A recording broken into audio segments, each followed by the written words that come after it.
Punjabi radio USA ਸੁਣ ਰਹੇ ਸਾਰੇ ਸਰੋਤਿਆਂ ਨੂੰ ਬਲਤੇਜ ਪੰਦੀ ਸਤਿ ਸ਼੍ਰੀ ਅਕਾਲ ਪ੍ਰਵਾਨ ਹੋਵੇ। ਲਓ ਫਿਰ ਨਿਗਾਹ ਮਾਰਦੇ ਹਾਂ ਕੁਝ ਆਲੇ ਦੁਆਲੇ ਦੇ ਉੱਤੇ।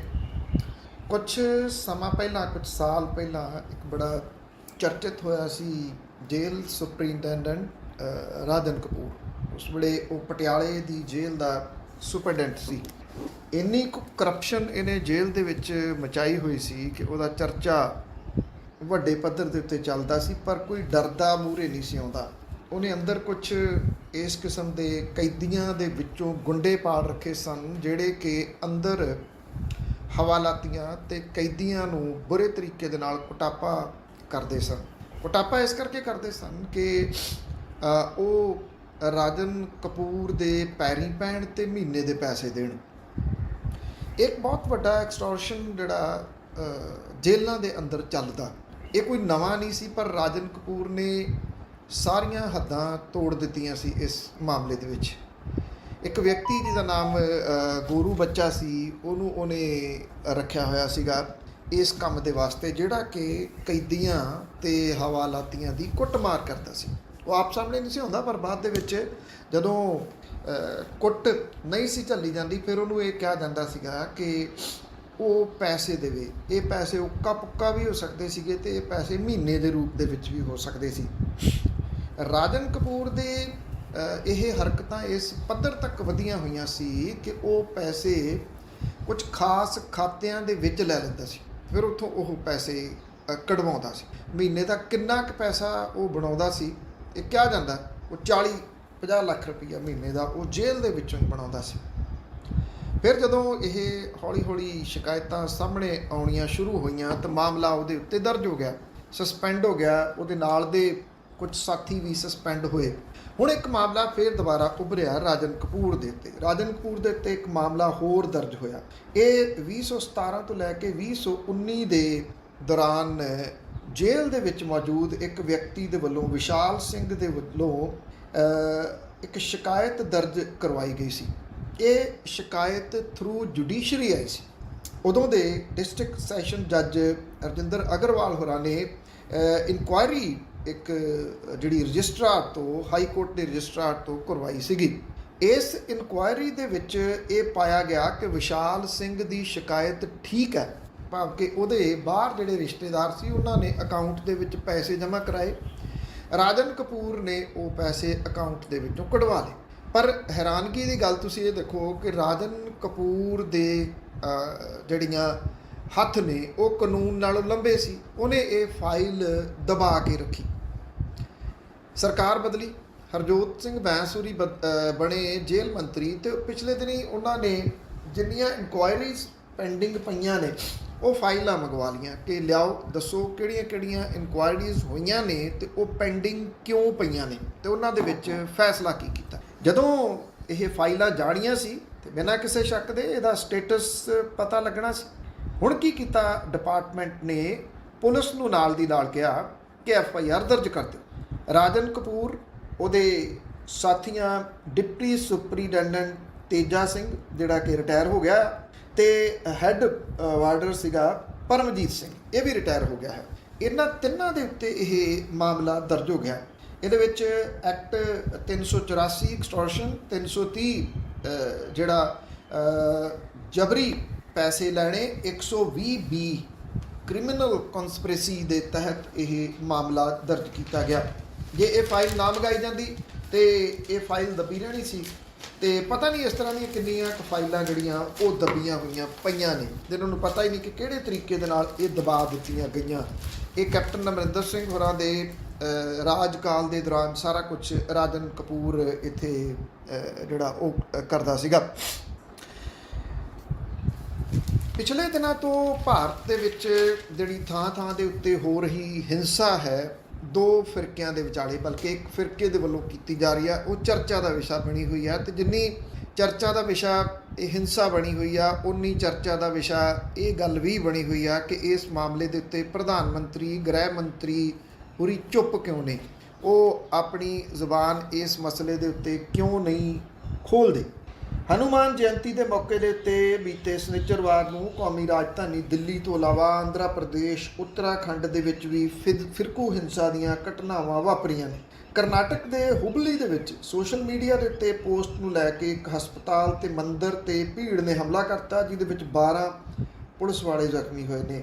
ਦਿੱਲੀ ਦੀ ਜਹਾਂਗੀਰਪੁਰੀ ਦੇ ਵਿੱਚ ਹੋਈ ਹਿੰਸਾ ਦੇ ਮਾਮਲੇ 'ਚ 20 ਜਣਿਆਂ ਨੂੰ ਗ੍ਰਿਫਤਾਰ ਕੀਤਾ ਗਿਆ, ਜਦੋਂ ਕਿ 2 ਨਾਬਾਲਗਾਂ ਨੂੰ ਵੀ ਫੜਿਆ ਗਿਆ।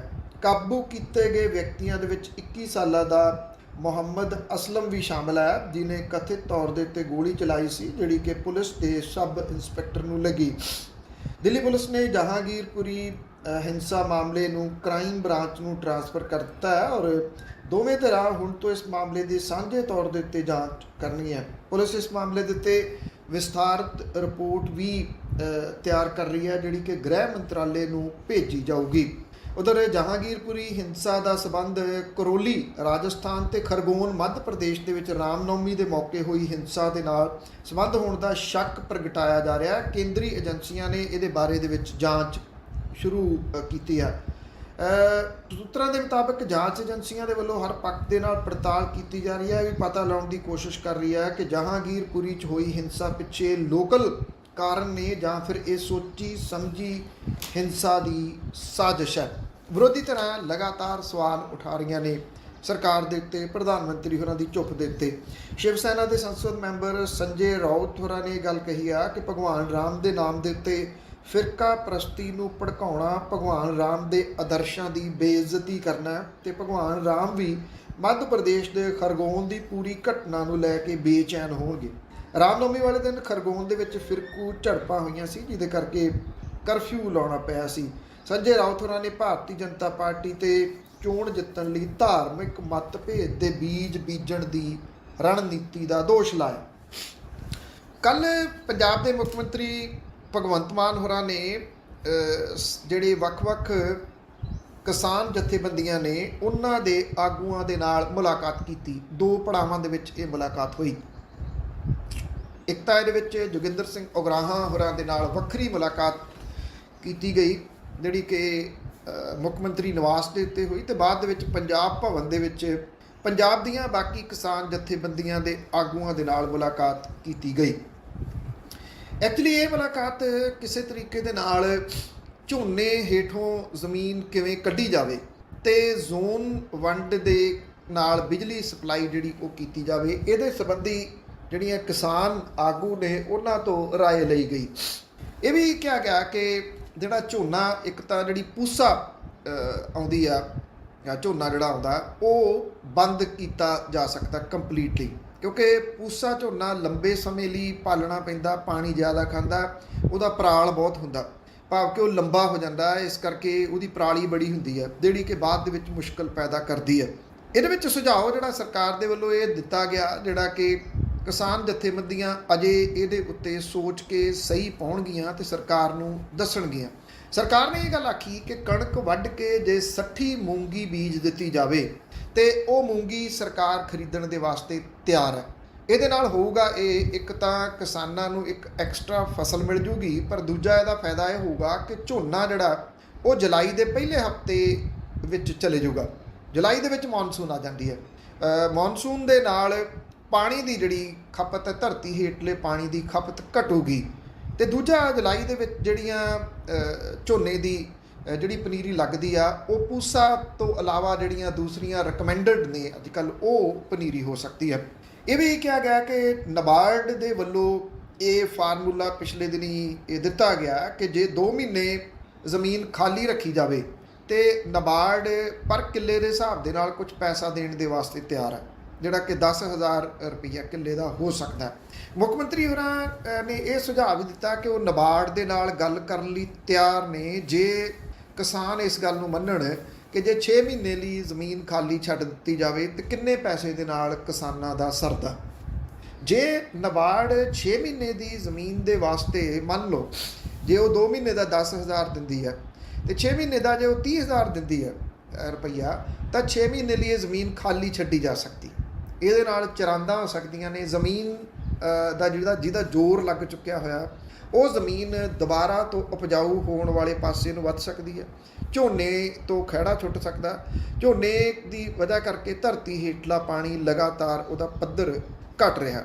ਇਹ ਬਹੁਤੇ ਸਮੱਸਿਆਵਾਂ ਦਾ ਹੱਲ ਹੋ ਸਕਦਾ। ਉਂਝ ਵੈਸੇ ਜਿਹੜੀਆਂ ਕਿਸਾਨ ਜਥੇਬੰਦੀਆਂ ਨੇ ਉਹਨਾਂ ਨੇ ਪੋਜ਼ਿਟਿਵ ਰੁਖ ਇਸ ਮਾਮਲੇ ਦੇ ਉੱਤੇ ਅਪਣਾਇਆ। ਉਮੀਦ ਕੀਤੀ ਜਾ ਸਕਦੀ ਹੈ ਕਿ ਜੇ ਸਰਕਾਰ ਦੀ ਮਦਦ ਦੇ ਨਾਲ ਇੱਕ ਤਾਂ ਸੱਠੀ ਮੂੰਗੀ ਦੇ ਆ ਜਾਂਦੀ ਹੈ ਜਾਂ ਨਬਾਰਡ ਦੇ ਨਾਲ ਗੱਲਬਾਤ ਤੁਰਦੀ ਹੈ, ਤੇ ਇਹ ਇੱਕ ਉਹ ਸਟੈਪ ਹੋ ਸਕਦੇ ਆ ਜਿਹੜੇ ਚੁਰੋਕਣੇ ਪਹਿਲਾਂ ਲੈ ਲੈਣੇ ਚਾਹੀਦੇ ਸੀ, ਪਰ ਸਰਕਾਰਾਂ ਨੇ ਇਸ ਮਸਲੇ ਦੇ ਉੱਤੇ ਕਦੀ ਐਫਰਟ ਹੀ ਨਹੀਂ ਕੀਤੀਆਂ।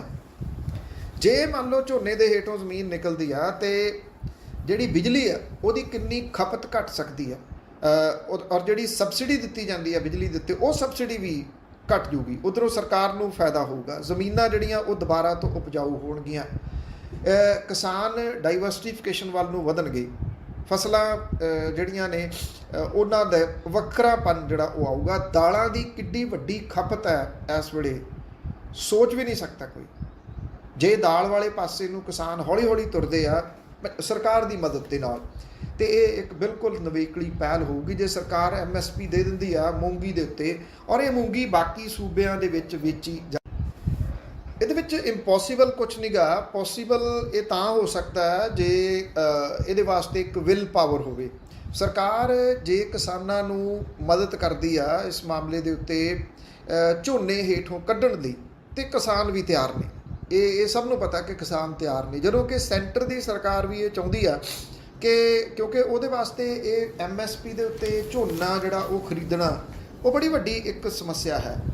ਬਹੁਤ ਲੋਕ ਸੋਚਦੇ ਹੋਣਗੇ ਕਿ ਨਬਾਰਡ ਕਿਉਂ ਦੇਵੇ, ਇਹਦੇ ਪੈਸੇ ਕਿਉਂ ਦੇਊਗੀ। ਉਹ ਇਸ ਕਰਕੇ ਦੇਣਾ ਚਾਹੁੰਦੀ ਹੈ ਕਿ ਝੋਨੇ ਨੂੰ ਖਰੀਦਣਾ ਤੇ ਉਹਦੀ ਪ੍ਰੋਕਿਉਰਮੈਂਟ ਦੇ ਵਾਸਤੇ ਜਿੰਨਾ ਪੈਸਾ ਖਰਚ ਹੁੰਦਾ ਉਦੋਂ ਕਿਤੇ ਘੱਟ ਪੈਸੇ ਦੇ ਨਾਲ ਨਬਾਰਡ ਇਹ ਜਿਹੜਾ ਜ਼ਮੀਨ ਨੂੰ ਖਾਲੀ ਰੱਖਣ ਦੇ ਵਾਸਤੇ ਮਦਦ ਕਰ ਸਕਦੀ ਹੈ। ਇਹਦੀ ਇੱਕ ਨਵੇਕਲੀ ਗੱਲ ਇਹ ਰਹੀ ਕਿ ਕਿਸੇ ਵੇਲੇ ਸਾਰੀਆਂ ਮੀਟਿੰਗਾਂ ਦੇ ਵਿੱਚ ਮੂਹਰੀ ਕਤਾਰ ਦੇ ਵਿੱਚ ਹੁੰਦੇ ਬਲਬੀਰ ਸਿੰਘ ਰਾਜੇਵਾਲ ਤੇ ਉਹਨਾਂ ਦੇ ਧੜੇ ਨੂੰ ਸੱਦਾ ਨਹੀਂ ਸੀ ਦਿੱਤਾ ਗਿਆ, ਕਿਉਂਕਿ ਬਲਬੀਰ ਸਿੰਘ ਰਾਜੇਵਾਲ ਹੋਰੀ ਸਿਆਸੀ ਆਗੂ ਬਣ ਗਏ ਸਨ ਔਰ ਉਹਨਾਂ ਨੇ ਆਪਣੀ ਇੱਕ ਪਾਰਟੀ ਰਜਿਸਟਰਡ ਕਰਾ ਲਈ ਸੀਗੀ। ਵਿਧਾਨ ਸਭਾ ਦੀਆਂ ਚੋਣਾਂ ਦੇ ਵਿੱਚ ਉਹਨਾਂ ਨੇ ਹਿੱਸਾ ਲਿਆ ਤੇ ਉਹ ਖੁਦ ਤੇ ਉਹਨਾਂ ਦੇ ਜਿੰਨੇ ਉਮੀਦਵਾਰ ਖੜੇ ਸੀ ਸਾਰੇ ਜ਼ਮਾਨਤਾਂ ਜ਼ਬਤ ਕਰਵਾ ਗਏ। ਡਾਕਟਰ ਦਰਸ਼ਨਪਾਲ ਹੋਰਾਂ ਨੇ ਵੀ ਕੁਝ ਸੁਝਾਅ ਜਿਹੜੇ ਸੀ ਇਹਦੇ ਵਿੱਚ ਦਿੱਤੇ, ਤੇ ਕੁਝ ਸੁਝਾਅ ਜੋਗਿੰਦਰ ਸਿੰਘ ਉਗਰਾਹਾਂ ਹੋਰਾਂ ਨੇ ਵੀ ਇਸ ਮਾਮਲੇ ਦੇ ਵਿੱਚ ਦਿੱਤੇ।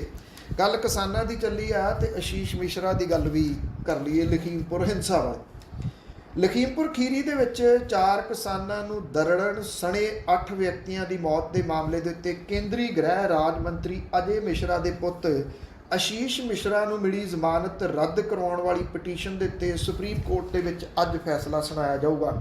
ਚੀਫ ਜਸਟਿਸ NV ਰਮੰਨਾ ਦੀ ਅਗਵਾਈ ਹੇਠਲੇ ਬੈਂਚ ਦੇ ਵੱਲੋਂ ਅੱਜ ਸਵੇਰੇ ਇਹ ਫੈਸਲਾ ਸੁਣਾਏ ਜਾਣ ਦੀ ਸੰਭਾਵਨਾ ਹੈ। ਸਿਖਰਲੀ ਅਦਾਲਤ ਨੇ ਕਿਸਾਨਾਂ ਦੇ ਵੱਲੋਂ ਆਸ਼ੀਸ਼ ਮਿਸ਼ਰਾ ਦੀ ਜ਼ਮਾਨਤ ਰੱਦ ਕਰਨ ਦੀ ਮੰਗ ਵਾਲੀ ਅਰਜ਼ੀ ਦੇ ਉੱਤੇ 4 ਅਪ੍ਰੈਲ ਨੂੰ ਫੈਸਲਾ ਰਾਖਵਾਂ ਰੱਖ ਲਿਆ ਸੀ। ਇਹਦੇ ਉੱਤੇ ਪਹਿਲਾਂ ਸੁਪਰੀਮ ਕੋਰਟ ਨੇ ਇਲਾਹਾਬਾਦ ਹਾਈ ਕੋਰਟ ਦੇ ਵੱਲੋਂ ਆਸ਼ੀਸ਼ ਮਿਸ਼ਰਾ ਨੂੰ ਜਿਹੜੀ ਜ਼ਮਾਨਤ ਦਿੱਤੀ ਗਈ ਸੀ ਉਸ ਫੈਸਲੇ ਦੇ ਉੱਤੇ ਸਵਾਲ ਉਠਾਏ ਸਨ। ਵਿਸ਼ੇਸ਼ ਬੈਂਚ ਨੇ UP ਸਰਕਾਰ ਦੇ ਵੱਲੋਂ ਹਾਈ ਕੋਰਟ ਦੇ ਫੈਸਲੇ ਖਿਲਾਫ ਅਪੀਲ ਨਾ ਦਾਖਲ ਕਰਨ ਦਾ ਵੀ ਨੋਟਿਸ ਲਿਆ। ਕਿਸਾਨਾਂ ਦੇ ਵੱਲੋਂ ਪੇਸ਼ ਹੋਏ ਸੀਨੀਅਰ ਵਕੀਲਾਂ ਦੁਸ਼ਯੰਤ ਦਵੇ ਤੇ ਪ੍ਰਸ਼ਾਦ ਭੂਸ਼ਣ ਦੇ ਵੱਲੋਂ ਦਿੱਤੀਆਂ ਦਲੀਲਾਂ ਦਾ ਵੀ ਬੈਂਚ ਨੇ ਨੋਟਿਸ ਲਿਆ ਸੀ, ਜਿਨ੍ਹਾਂ 'ਚ ਆਖਿਆ ਗਿਆ ਸੀ ਕਿ ਹਾਈ ਕੋਰਟ ਨੇ ਚਾਰਜ ਸ਼ੀਟ ਦੇ ਉੱਤੇ ਵਿਸਥਾਰ ਦੇ ਨਾਲ ਵਿਚਾਰ ਨਹੀਂ ਕੀਤਾ ਤੇ ਸਿਰਫ FIR ਦੇ ਉੱਤੇ ਭਰੋਸਾ ਜਤਾਇਆ, ਜਿਹਦੇ 'ਚ ਸਿਰਫ ਇੱਕ ਵਿਅਕਤੀ ਨੂੰ ਗੋਲੀਆਂ ਲੱਗਣ ਦਾ ਦਾਅਵਾ ਕੀਤਾ ਗਿਆ ਸੀ। UP ਦੇ ਵੱਲੋਂ ਪੇਸ਼ ਹੋਏ ਸੀਨੀਅਰ ਵਕੀਲ ਮਹੇਸ਼ ਜੇਠ ਮਲਾਨੀ ਨੇ ਕਿਹਾ ਕਿ ਮੁਲਜ਼ਮ ਮੁਲਕ ਤੋਂ ਬਾਹਰ ਨਹੀਂ ਜਾਊਗਾ, ਉਹਦਾ ਕੋਈ ਅਪਰਾਧਕ ਪਿਛੋਕੜ ਨਹੀਂ ਗਾ। ਸੁਪਰੀਮ ਕੋਰਟ ਕੀ ਫੈਸਲਾ ਦਿੰਦੀ ਆ, ਅੱਜ ਇਹ ਫੈਸਲਾ ਦੁਪਹਿਰ ਤੱਕ ਆ ਜਾਣ ਦੀ ਪੂਰੀ ਸੰਭਾਵਨਾ। ਐਨਫੋਰਸਮੈਂਟ ਡਾਇਰੈਕਟੋਰੇਟ ਦੇ ਵੱਲੋਂ ਸਾਬਕਾ ਮੁੱਖ ਮੰਤਰੀ ਚਰਨਜੀਤ ਚੰਨੀ ਦੇ ਖਿਲਾਫ ਸ਼ਿਕੰਜਾ ਕੱਸਣ ਦੀਆਂ ਤਿਆਰੀਆਂ ਕੀਤੀਆਂ ਜਾ ਰਹੀਆਂ ਨੇ। ਰੇਤ ਖਨਨ ਤੇ ਅਫਸਰਾਂ ਦੀਆਂ ਬਦਲੀਆਂ ਕਰਾਉਣ ਦੇ ਮਾਮਲੇ ਦੇ ਵਿੱਚ ਲੋਕਾਂ ਦੇ ਮਸਲੇ ਹੱਲ ਕਰਨ ਵਾਲੇ ਚਰਨਜੀਤ ਸਿੰਘ ਚੰਨੀ ਹੋਰਾਂ ਦੇ ਪੁੱਤਰਾਂ ਕੋਲੋਂ ਵੀ ਪੁੱਛਗਿੱਛ ਕੀਤੀ ਜਾ ਸਕਦੀ ਆ। ਸੂਤਰਾਂ ਦੇ ਅਨੁਸਾਰ ED ਚੰਨੀ ਵਾਲੇ ਮਾਮਲੇ ਨੂੰ ਸਿਰੇ ਤੱਕ ਲਿਜਾਣ ਦੀਆਂ ਤਿਆਰੀਆਂ ਕਰ ਰਹੀ ਹੈ। ਇਸ ਕੜੀ ਦੇ ਵਿੱਚ ED ਨੇ ਚੰਨੀ ਦੇ ਕੋਲੋਂ 5.5 ਘੰਟੇ ਪੁੱਛਗਿੱਛ ਕੀਤੀ ਸੀ ਪਿਛਲੇ ਹਫ਼ਤੇ, ਔਰ ਚੰਨੀ ਦੇ ਭਾਣਜੇ ਭੁਪਿੰਦਰ ਹਨੀ ਤੇ ਉਹਦੇ ਦੋਸਤ ਕੁਦਰਤਦੀਪ ਸਿੰਘ ਦੀ ਜ਼ਮਾਨਤ ਦੇ ਮਾਮਲੇ ਦੇ ਵਿੱਚ ਹੁਣ ਅਗਲੀ ਸੁਣਵਾਈ 20 ਅਪ੍ਰੈਲ ਨੂੰ ਹੋਊਗੀ। ਪਹਿਲਾਂ ਜ਼ਮਾਨਤ ਦੀ ਪਟੀਸ਼ਨ ਦੇ ਉੱਤੇ ਸੁਣਵਾਈ 16 ਅਪ੍ਰੈਲ ਨੂੰ ਹੋਣੀ ਸੀ, ਪਰ ED ਦੇ ਵੱਲੋਂ ਪੇਸ਼ ਹੋਏ ਸਰਕਾਰੀ ਵਕੀਲ ਨੇ ਸੁਣਵਾਈ ਮੁਲਤਵੀ ਕਰਨ ਦੀ ਮੰਗ ਕੀਤੀ ਹੈ। ਉਹਦੀ ਇਸ ਬੇਨਤੀ ਦੇ ਉੱਤੇ ਮਾਮਲੇ ਦੀ ਜ਼ਮਾਨਤ ਦੀ ਜਿਹੜੀ ਸੁਣਵਾਈ ਆ ਉਹ 20 ਅਪ੍ਰੈਲ ਤੱਕ ਮੁਲਤਵੀ ਕੀਤੀ ਗਈ ਆ। ਈਡੀ ਨੇ ਚੰਨੀ ਦੇ ਕੋਲੋਂ ਸਵਾਲ ਪੁੱਛਣ ਲਈ ਬਕਾਇਦਾ ਜਿਹੜੇ ਕੁਐਸਚਨ ਨੇ ਉਹਦੀ ਇੱਕ ਸੂਚੀ ਬਣਾਈ ਸੀਗੀ। ਇਹਨਾਂ ਸਵਾਲਾਂ ਦੇ ਵਿੱਚ ਉਹਦੇ ਕੋਲ ਪੁੱਛਿਆ ਗਿਆ ਸੀਗਾ ਕਿ ਕੀ ਮਾਈਨਿੰਗ ਦੇ ਕਾਰੋਬਾਰ ਦੇ ਵਿੱਚ ਉਹਦੀ ਸਿੱਧੀ ਜਾਂ ਅਸਿੱਧੀ ਸ਼ਮੂਲੀਅਤ ਆ, ਅਧਿਕਾਰੀਆਂ ਦੀਆਂ ਬਦਲੀਆਂ ਤੇ ਨਿਯੁਕਤੀਆਂ ਦੇ ਮਾਮਲੇ ਦੇ ਵਿੱਚ ਮੋਟੇ ਪੈਸਿਆਂ ਦਾ ਲੈਣ ਦੇਣ ਹੋਇਆ ਸੀ। ਚੰਨੀ ਦੇ ਭਾਣਜੇ ਵਿਰੁੱਧ ਈਡੀ ਨੇ 31 ਮਾਰਚ ਨੂੰ ਚਾਰਜ ਸ਼ੀਟ ਪੇਸ਼ ਕੀਤੀ ਸੀ।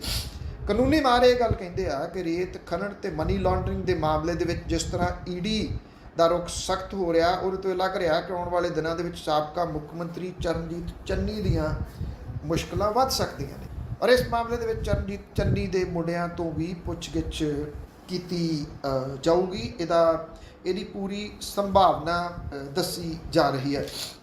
ਪੰਜਾਬ ਦੇ ਮੁੱਖ ਮੰਤਰੀ ਭਗਵੰਤ ਮਾਨ ਅਤੇ ਉਹਨਾਂ ਦੇ 2 ਕੈਬਨਿਟ ਮੰਤਰੀਆਂ ਦਾ ਦਿੱਲੀ ਦਾ ਦੌਰਾ ਰੱਦ ਹੋ ਗਿਆ। ਇਸ ਦੌਰੇ ਦੇ ਰੱਦ ਹੋਣ ਦੇ ਕਾਰਨ ਤਾਂ ਨਹੀਂ ਪਤਾ ਲੱਗ ਸਕਿਆ, ਇਹ ਅਗਲੇ ਹਫ਼ਤੇ ਮੁੜ ਕੇ ਦੌਰਾ ਤੈਅ ਕੀਤਾ ਜਾਊਗਾ।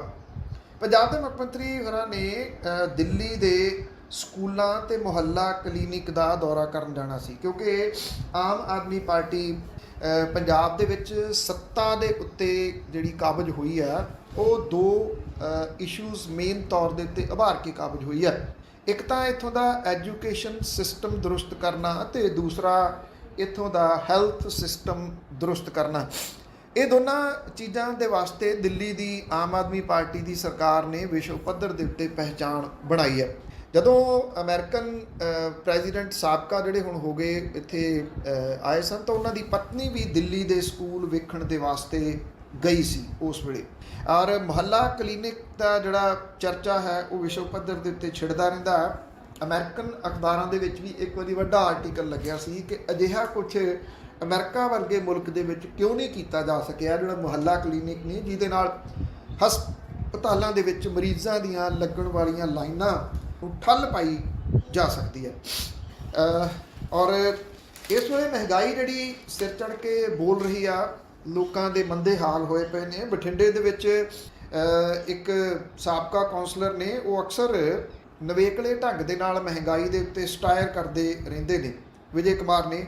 ਉਹਨੇ ਬਾਜ਼ਾਰਾਂ ਦੇ ਵਿੱਚ ਸਬਜ਼ੀਆਂ ਦਾ ਟੋਕਰਾ ਸਿਰ ਤੇ ਰੱਖ ਕੇ ਆਪਣੇ ਆਪ ਨੂੰ ਸਬਜ਼ੀਆਂ ਨਾਲ ਸਜਾ ਕੇ ਰੋਸ ਪ੍ਰਦਰਸ਼ਨ ਕੀਤਾ।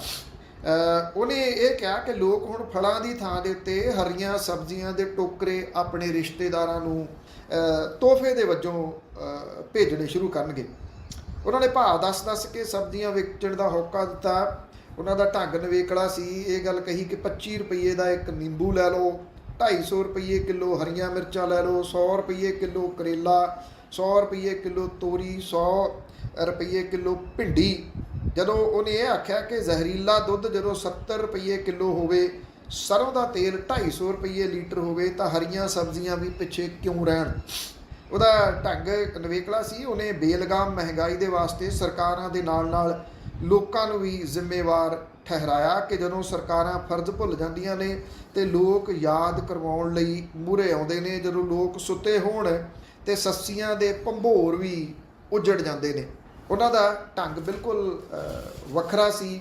ਔਰ ਉਹਨਾਂ ਨੇ ਇਹ ਗੱਲ ਕਹੀ ਕਿ ਜਦੋਂ ਡੀਜ਼ਲ ਪੈਟਰੋਲ ਦੇ ਭਾਅ ਨੂੰ ਅੱਗ ਲੱਗਦੀ ਆ ਤੇ ਲੋਕ ਖਾਮੋਸ਼ੀ ਦੇ ਨਾਲ ਸਾਰਾ ਕੁਝ ਜਰਦੇ ਨੇ। ਜੇ ਲੋਕ ਇੱਕ ਦਿਨ ਲਈ ਆਪਣੇ ਵਹੀਕਲ ਨਾ ਚਲਾ ਕੇ ਵਿਰੋਧ ਦਰਜ ਕਰਵਾਉਣ ਤਾਂ ਯਕੀਨਨ ਸਰਕਾਰਾਂ ਦੇ ਉੱਤੇ ਇਹਦਾ ਅਸਰ ਪੈ ਸਕਦਾ ਹੈ। ਇਸ ਵੇਲੇ ਪੰਜਾਬ ਦੇ ਵਿੱਚ ਜਿਹੜੀ ਕਾਂਗਰਸ ਹੈ ਉਹਨੂੰ ਲੈ ਕੇ ਚਰਚਾ ਇਸ ਪੱਖੋਂ ਚੱਲੀ ਜਾ ਰਿਹਾ ਹੈ ਕਿ ਪ੍ਰਧਾਨ ਤਾਂ ਕਾਂਗਰਸ ਦੇ ਬਣਾਏ ਗਏ ਨੇ ਰਾਜਾ ਵੜਿੰਗ, ਤੇ ਨਵਜੋਤ ਸਿੰਘ ਸਿੱਧੂ ਹੋਰੀ ਹੁਣ ਰਾਜਾ ਵੜਿੰਗ ਦੇ ਨਾਲ ਵਿੰਗ ਤੜਿੰਗ ਹੋਏ ਪਏ ਆ। ਜਦੋਂ ਚਰਨਜੀਤ ਚੰਨੀ ਹੋਰੀ ਮੁੱਖ ਮੰਤਰੀ ਬਣਾ ਦਿੱਤੇ ਗਏ ਸੀਗੇ ਤੇ ਨਵਜੋਤ ਸਿੰਘ ਸਿੱਧੂ ਹੋਰੀ ਉਹਨਾਂ ਨਾਲ ਨਾਰਾਜ਼ ਹੋ ਗਏ ਸੀ। ਜਦੋਂ ਸੁਖਜਿੰਦਰ ਸਿੰਘ ਰੰਧਾਵਾ ਨੂੰ ਗ੍ਰਹਿ ਮੰਤਰਾਲਾ ਦਿੱਤਾ ਗਿਆ ਸੀ, ਨਵਜੋਤ ਸਿੰਘ ਸਿੱਧੂ ਉਹਨਾਂ ਦੇ ਨਾਲ ਨਾਰਾਜ਼ ਹੋ ਗਏ ਸੀ। ਇਹ ਕਿਹਾ ਜਾਂਦਾ ਕਿ ਨਵਜੋਤ ਸਿੰਘ ਸਿੱਧੂ ਨੂੰ ਕੋਈ ਵੀ ਵਿਅਕਤੀ ਬਰਦਾਸ਼ਤ ਨਹੀਂ। ਉਹ ਕਾਂਗਰਸ ਦੇ ਵਿੱਚ ਸਿਰਫ ਖੁਦ ਨੂੰ ਵੇਖਣਾ ਚਾਹੁੰਦੇ ਨੇ ਤੇ ਆਪਣੇ ਤੋਂ ਇਲਾਵਾ ਉਹਨਾਂ ਨੂੰ ਹੋਰ ਕੁਝ ਨਹੀਂ ਦਿਸਦਾ, ਜਿਹਦੇ ਕਰਕੇ ਹੁਣ ਉਹ ਰਾਜਾ ਵੜਿੰਗ ਦੇ ਵੀ ਇੱਕ ਕਿਸਮ ਦੇ ਨਾਲ ਵਿਰੋਧ ਦੇ ਵਿੱਚ ਚੱਲ ਰਹੇ ਨੇ ਤੇ ਰਾਜਾ ਵੜਿੰਗ ਦੇ ਨਾਲ ਉਹਨਾਂ ਦੀ ਮੁਲਾਕਾਤ ਜਿਹੜੀ ਉਹ ਨਾ ਹੋ ਸਕਣੀ ਇਸੇ ਗੱਲ ਵੱਲ ਇਸ਼ਾਰਾ ਕਰਦਾ ਹੈ ਕਿ ਨਵਜੋਤ ਸਿੰਘ ਸਿੱਧੂ ਹੋਰੀ ਕਿਸੇ ਨੂੰ ਬਰਦਾਸ਼ਤ ਨਹੀਂ ਕਰਦੇ। ਪਰ ਹਾਈ ਕਮਾਂਡ ਜਿਨੇ ਕਿ ਨਵਜੋਤ ਸਿੰਘ ਸਿੱਧੂ ਹੋਰਾਂ ਦੇ ਰੰਗ ਵੇਖੇ ਨੇ ਵਿਧਾਨ ਸਭਾ ਦੀਆਂ ਚੋਣਾਂ ਦੇ ਦੌਰਾਨ ਕਿ ਕਿਵੇਂ ਉਹਨਾਂ ਨੇ ਪਾਰਟੀ ਵਿਰੋਧੀ ਸਰਗਰਮੀਆਂ ਇੱਕ ਕਿਸਮ ਦੇ ਨਾਲ ਕੀਤੀਆਂ। ਉਹ ਆਪਣੀ ਸੀਟ ਤੋਂ ਨਿਕਲੇ ਨਹੀਂ ਇਸ ਕਰਕੇ ਕਿ ਚਰਨਜੀਤ ਚੰਨੀ ਹੋਰਾਂ ਦੇ ਵਾਸਤੇ ਉਹ ਕਿਉਂ ਪ੍ਰਚਾਰ ਕਰਨ ਜਾਂ ਕਿਸੇ ਹੋਰ ਦੇ ਵਾਸਤੇ ਉਹ ਪ੍ਰਚਾਰ ਕਿਉਂ ਕਰਨ। ਬਹੁਤ ਬਹੁਤ ਧੰਨਵਾਦ। ਮੇਰੀ ਤੁਹਾਡੀ ਮੁਲਾਕਾਤ ਦੁਬਾਰਾ ਫਿਰ ਕੱਲ੍ਹ ਨੂੰ ਹੋਊਗੀ। ਤਦ ਤੱਕ ਲਈ ਇਜਾਜ਼ਤ ਦਿਓ ਜੀ। ਧੰਨਵਾਦ।